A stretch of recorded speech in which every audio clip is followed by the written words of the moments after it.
কাশ্মীর হামলাকে কেন্দ্র করে রীতিমতো যুদ্ধের সংখ্যা তৈরি হয়েছে চিরশত্রু ভারত বনাম পাকিস্তানের মধ্যে। প্রশ্ন উঠেছে, পারমাণবিক শক্তিধর দুই দেশের মধ্যে যদি সত্যি যুদ্ধ শুরু হয়, সেক্ষেত্রে জয়ের সম্ভাবনা কার? 513টি যুদ্ধ বিমানের মালিক ভারত নাকি 328টি যুদ্ধ বিমান বহরে থাকা পাকিস্তান? চলমান উত্তেজনাকে কেন্দ্র করে আলোচনা চলছে পারমাণবিক হামলা নিয়েও। নিরাপত্তা বিশ্লেষকরা আশঙ্কা করছে পাকিস্তান ভারতে পারমাণবিক হামলা চালিয়ে বসতে পারে।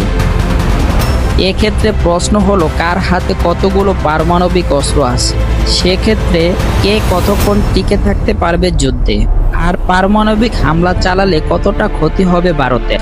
তথ্য বলছে ভারতের ভান্ডারে এই মুহূর্তে কমপক্ষে 180টি পারমাণবিক অস্ত্র রয়েছে।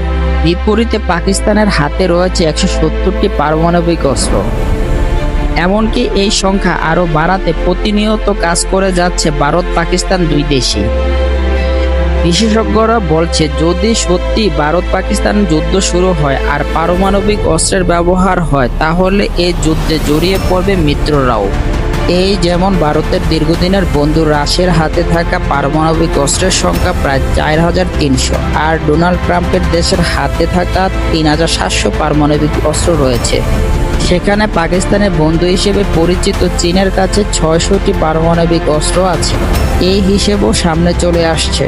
শুধু পারমাণবিক অস্ত্রই নয়, অন্যান্য সামরিক শক্তিতেও পাকিস্তানের চেয়ে এগিয়ে ভারত। মোদির বাহিনীর হাতে ট্যাঙ্কের সংখ্যা 4201টি। অন্যদিকে পাকিস্তানের আছে 2627টি। ভারতের মোট এয়ারক্রাফট 2229, কিন্তু পাকিস্তানের আছে 1399টি। ভারতের হেলিকপ্টার 899টি, অন্যদিকে পাকিস্তানের 373টি। ভারতের অ্যাটাক হেলিকপ্টার 80টি, কিন্তু পাকিস্তানে আছে 57টি। এই উত্তেজনা কমিয়ে দুই পক্ষকে সংযত হওয়ার আহ্বান জানিয়েছে জাতিসংঘ। যে কোনো পরিস্থিতি মোকাবেলায় আলোচনা টেবিলে বসার পরামর্শ দেওয়া হয়েছে।